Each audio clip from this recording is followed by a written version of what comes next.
NT Ramarao గారికి హైదరాబాద్ని పాలించిన రాజుకి గల సంబంధం ఏంటి? ఎన్టీ రామారావు గారు ఎప్పుడైతే మన రాష్ట్రాన్ని ఇందిరాగాంధీ తన ఇష్టం వచ్చినట్టుగా పాలించడం మొదలు పెట్టిందో, సీఎంని మార్చడం, గవర్నర్లు మార్చడం, తన ఇష్టం వచ్చినట్టుగా ఇక్కడ రాజకీయం చేయడం మొదలు పెట్టారో, ఏంటి ఈ మిస్ గవర్నెన్స్ అని తెలుగుదేశం పార్టీ పెట్టి తెలుగులు కూడా ఒక గవర్నమెంట్ ఏర్పాటు చేసుకుని ఇక్కడ మేము పాలన సాగించగలుగుతామని ఎన్టీ రామారావు గారు ప్రూవ్ చేయడం మొదలైంది అన్నమాట. సో ఇలాగే ముఘల్ సామ్రాజ్యంలో ముఘల్ రాజులు, ఔరంగజేబ్ చనిపోయిన తర్వాత ముఘల్ రాజులు అంత పర్ఫెక్ట్ రాజులు కాదనమాట. సో వాళ్ళు ఏం చేశారంటే, నిజాం ఉల్ ముల్క్ ఎవరైతే వాళ్ళ వజీర్ ఆజం ఉన్నారో ఆయన ఏం చేశారంటే, ఆయన తక్కువ అంచనా వేసి ఆయనకి ఏమీ ఇవ్వాల్సిన రెస్పాన్సిబిలిటీస్ ఇవ్వలేదన్నమాట.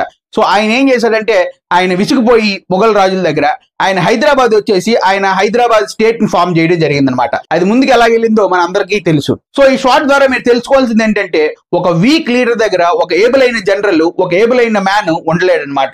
తను సొంత రాజ్యం ఏర్పాటు చేసుకోగలుగుతాడు. ఒక డిక్టేటర్ అయిన రాజు దగ్గర కూడా ఒక ఏబుల్ పర్సన్ అని ఉండలేదన్నమాట. గౌరవం పుట్టుకొచ్చి వాళ్ళు కూడా వాళ్ళు సొంతగా రూల్ చేసుకోగలుగుతారు. ఈ వీడియో కనుక మీకు నచ్చినట్టయితే నా ఛానల్ సబ్స్క్రైబ్ చేసుకోండి.